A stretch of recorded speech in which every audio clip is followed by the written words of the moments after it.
menjadi CEO, walaupun masih training di Sandbox, akhirnya dia pamer ke ibunya kalau dia sudah mulai sukses gitu teman-teman.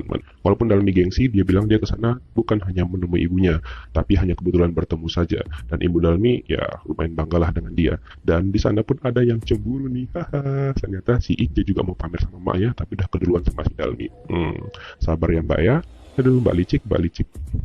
Nah, kemudian 6 dosen akhirnya menguji lagi algoritma yang mereka buat kemarin yang tingkat keberhasilannya 99,8%, dan akhirnya pada saat diuji lagi keberhasilannya sudah sama dengan milik Won In-jae 100%. Dan dia besoknya memberitahukan kepada Dalmi dan juga teman-temannya bahwa algoritma mereka sudah sempurna, dan hal itu membuat tim Samsung Tech bahagia dan senang banget dengan hal yang sudah dikerjakan oleh 6 dosen, dan mereka berteriak 6 dosen, 6 dosen gitu. Emang keren ya 6 dosen ini ya.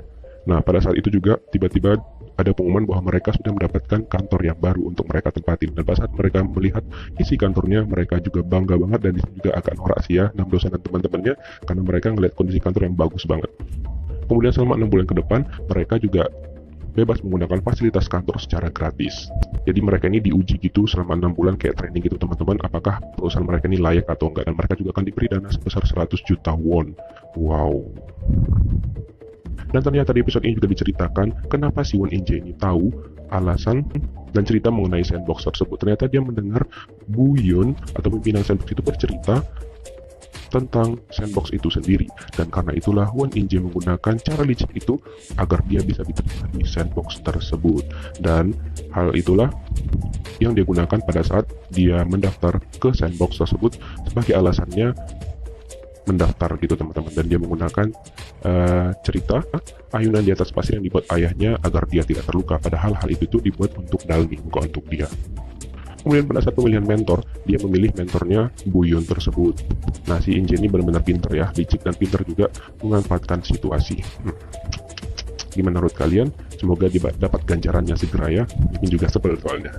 Sedangkan Samsung Tech memilih Han Ji Pyong sebagai mentor mereka. Padahal itu sebenarnya Alex itu sudah berharap banget bahwa dia bisa mementori 6 dosen dan juga teman-temannya. Tapi apalah daya, sang CEO, Seo Dalmi, lebih memilih Han Ji Pyong untuk menjadi mentornya mereka. Walaupun sudah dibujuk-bujuk, tapi Dalmi tetap dengan pendiriannya. Nah, walaupun awalnya Ji Pyong itu agak kesal dengan Dalmi karena dia memilih Ji Pyong sebagai mentor mereka, tapi akhirnya Ji Pyong pun menyetujui hal tersebut. Dan di depan Dalmi juga mereka, maksudnya Ji Pyong dan juga 6 dosen berpura-pura menjadi seperti saudara gitu teman-teman. Jadi mereka membuat sebuah drama lagi di depan Dalmi. Akan banyak lagi kebohongan yang mereka buat gitu loh. Aduh, ada aja nih orang-orang ya. Nah, setelah itu perusahaan rintisan mereka juga akan membuat sistem pembagian saham gitu teman-teman. Nah, sedangkan Won In-jae itu mereka untuk CEO-nya 80% dan sisanya itu dibagi-bagi untuk anggotanya. Dan anggotanya setuju-setuju saja dengan hal tersebut. Berbeda dengan Samsung Tech, karena hal tersebut malah menjadi perpecahan. Jadi Yongsan dan juga Chul-an itu berantem bersama dengan si 6 dosen. Kemudian Han Ji Pyong mengatakan pada Dalmi kalau masalah terbesarnya itu adalah di Dalminya sendiri. Dan hal itu membuat Yongchan dan juga Chul-an itu marah, dan mereka mengatakan bahwa mereka akan berhenti dan keluar dari sana. Ada-ada aja ya. Nah, karena hal tersebut, pas pulang, Dalmi mengatakan pada 6 dosen agar mereka mengganti CEO-nya. Namun 6 dosen mengatakan bahwa dia tidak mau karena dialah yang memilih dan menentukan CEO Dalmi untuk menjadi CEO di perusahaan mereka. Nah, akhirnya CEO Dalmi pun ya udah ikut-ikut aja ya kan. Dan di saat itu juga 6 dosen ingin bertemu dengan nenek Dalmi, dan pada saat itu dia dan juga nenek Dalmi itu kan gak kenal sebenarnya, tapi mereka membuat drama lagi di depannya Dalmi agar Dalmi tidak sedih bahwa mereka pura-pura sudah kenal dan sudah lama tidak bertemu gitu loh teman-teman. Aduh, drama ya. Kemudian besoknya juga Han Ji Pyong memberitahukan pada Dalmi untuk menjadi CEO itu adalah pilihan. Jadi dia harus benar-benar membuat pilihan orang yang baik atau menjadi CEO, karena tidak boleh memilih dua-duanya, karena dia harus memilih salah satu di antara hal tersebut agar dia bisa memimpin dan menjadi CEO yang luar biasa. Nah, ternyata juga Yongchan dan juga Chul-san ternyata mereka balik lagi dan hanya emosi sesaat, dan Dalmi langsung memberikan pembagian saham kepada rekan-rekannya, dan saham terbesar yang diberikan oleh Dalmi itu adalah diberikan kepada 6 dosen sebesar 67%, dan sisanya dibagi-bagi ke masing-masing anggotanya kecuali si Jung Saha. Hal itu dilakukan Dalmi karena dia ingin memberi pelajaran pada Jung Saha ini, karena Jung Saha ini tuh kurang sopan kepada Dalmi ataupun kepada CEO-nya.